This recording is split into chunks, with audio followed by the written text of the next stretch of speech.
ശ്ലോകം 3. ഭുവനത്രയഭാരഭൃതോ ഭവതോ. അവിടെ എടുത്തു പറയുന്നുണ്ട്. ഭുവനത്രയം, 3 ഭുവനങ്ങൾ, 3 ലോകങ്ങൾ. 3 ലോകം എന്നുള്ളത് 14 ലോകത്തിൻ്റെ ചുരുക്കമാണ്. സത്യലോകം തൊട്ട് പാതാളം വരെ 14 ലോകങ്ങളാണ്. ആ 14 ലോകങ്ങളെ ആചാര്യന്മാർ സൗകര്യത്തിന് വേണ്ടി 3 ലോകമായിട്ട് പറയുന്നു. മധ്യത്തിൽ ഭൂമി, അതിൻ്റെ മുകളിൽ 6 ലോകങ്ങൾ സ്വർഗമായിട്ടും, ഭൂമിയുടെ താഴത്ത് 7 ലോകങ്ങൾ പാതാളമായിട്ടും. അങ്ങനെ സ്വർഗം, ഭൂമി, പാതാളം. അതാണ് ഭുവനത്രയ. ആ ബ്രഹ്മാണ്ടത്തിൻ്റെ ഭാരത്തോടു കൂടിയവൻ ഭാരഭൃതോ, ആ ഭാരത്തെ ഭരിക്കുന്ന, വഹിക്കുന്ന. ഭവതഃ, ഹേ ഗുരുവായൂരപ്പ, അങ്ങയുടെ ഗുരുഭാരവികമ്പി വിജൃംഭിജല. ഗുരുഭാരം, വർദ്ധിച്ച ഭാരം. വർദ്ധിച്ച ഭാരം കൊണ്ട് ജലം വികമ്പം, കമ്പനം ചെയ്തു, എല്ലായിടത്തേക്കും ഒഴുകി. വിജൃംഭിച്ച് പൊന്തുക. ഒഴുകുക മാത്രമല്ല, മുകളിലേക്ക് പൊന്തി അലകളും ഒക്കെ വർദ്ധിക്കുകയുണ്ടായി. ചുറ്റും ഇളകി മറിഞ്ഞു എന്നർത്ഥം. ഗുരുഭാര വികമ്പി വിജൃംഭി ജല പരിമജ്ജയതി സ്മ. പരിമജ്ജയതി, ചുറ്റുപാടും മുക്കി, വെള്ളത്തിൽ മുക്കി. എത്ര ദൂരം? ധനുശതകം, 100 വിൽപ്പാട് ദൂരം എന്നാണ് പറയുന്നത്. ഒരു വിൽപ്പാടെന്ന് പറയുന്നത് ഒരു ശരം എയ്താൽ എത്ര ദൂരം വരെ അത് പോകുമോ, അതാണ് വിൽപ്പാട്. അങ്ങനത്തെ 100 വിൽപ്പാട്. വളരെ വലിയൊരു സ്ഥലം മുഴുവൻ ഈ വെള്ളം കൊണ്ട് മുങ്ങിപ്പോയി. സമുദ്ര തീരത്തൊക്കെ നമ്മൾ മണൽ അത്ര കാണാറുണ്ടല്ലോ. ആ മണൽ ഇവിടെയും ഈ യമുനാനദീ തീരത്തും അതുപോലെ മണലുണ്ടായിരുന്നു. ആ മണൽ മുഴുവൻ ഈ വെള്ളം വ്യാപിച്ചു. 100 വിൽപ്പാട് ദൂരം. ഒരു വില്ല്, ഒരമ്പ ചെയ്താൽ എത്ര ദൂരത്ത് അത് പോയി പതിക്കുമോ, അതാണ് വിൽപ്പാട്.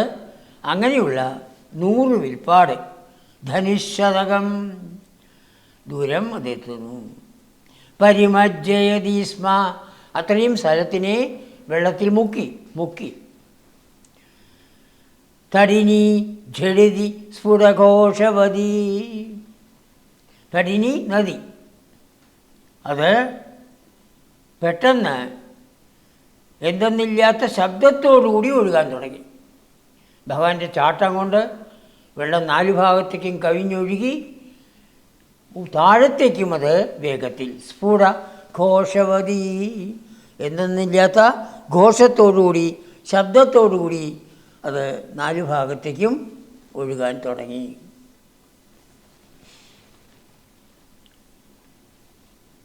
കരയിൽ ഗോവക്കുട്ടികൾ നോക്കിക്കൊണ്ട് നിൽക്കുകയാണ്. എന്താണ് സംഭവിക്കുന്നതെന്ന് അവരറിയുന്നില്ല. ശ്രീരാമാവ് മുതലായവരൊക്കെ എന്തെന്നില്ലാത്ത ഭയത്തിലാണ് ഇരിക്കുന്നത്. അതാണ്. പോയ നന്ദഗോപര് ചോദിക്കില്ലേ കൃഷ്ണൻ എന്ത് സംഭവിച്ചു, അതോ ഇനിയിപ്പോൾ കാളിയനാണ് ഒന്ന് ആക്രമിക്കാൻ പോകുന്നത്. അവരൊക്കെ ഭയപ്പെട്ട് നിൽക്കണം. പക്ഷേ ഭഗവാനെ സംബന്ധിച്ച് ഭഗവാൻ യാതൊരു ഭയവുമില്ല. സത്യത്തിൻ്റെയും ധർമ്മത്തിൻ്റെയും മാർഗത്തിൽ പോകുന്നവർക്ക് യാതൊരു ഭയവും ആവശ്യമില്ല.